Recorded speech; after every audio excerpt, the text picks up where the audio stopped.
நாம் அரசியலுக்கு வந்ததிலிருந்தே நம்மளை பற்றி நிறைய சில வதந்திகள், அந்த டீம் இந்த டீம் அப்படிலாம் சொல்லிக்கிட்டு இருக்காங்க இல்லையா. ஆனால் இவர் எந்த டீமும் கிடையாது, மக்களுடைய டீம்,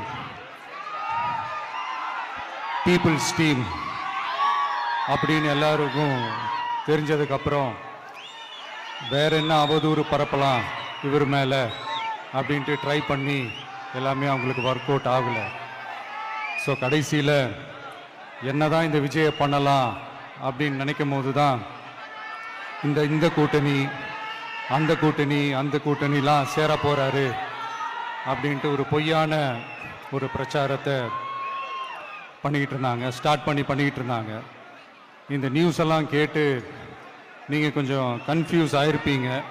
அதனால் இங்கே மறுபடியும் ஓப்பனாக தெளிவாக ஒரு விஷயத்தை நான் சொல்கிறேன். நாங்கள் எப்பவுமே மதச்சார்பற்ற கொள்கைன்றதில், அந்த ஸ்டாண்ட்லேயோ, மதச்சார்பற்ற சமூக நீதின்ற அந்த நிலைப்பாட்டிலையோ எப்பவுமே சமரசம் வச்சிக்கவே மாட்டோம்.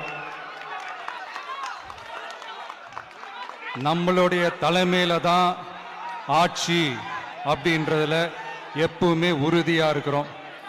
நம்மளுடைய முதல் மாநாட்டில் கூட நான் சொன்ன மாதிரி அரசியலில் யாருக்காகவும் எதுக்காகவும் எந்த விதமான ஒரு சமரசமும் நாம் வச்சுக்க போகிறதே எல்லாம் அந்த பேச்சுவார்த்தையே கிடையாது.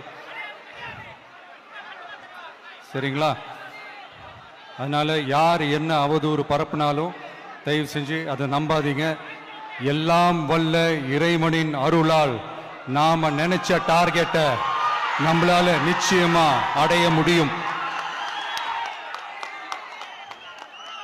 இன்னைக்கு என்னுடைய இஸ்லாமிய சகோதர சகோதரிகளுக்கு என்னுடைய ரமலான் நல்வாழ்த்துக்கள்.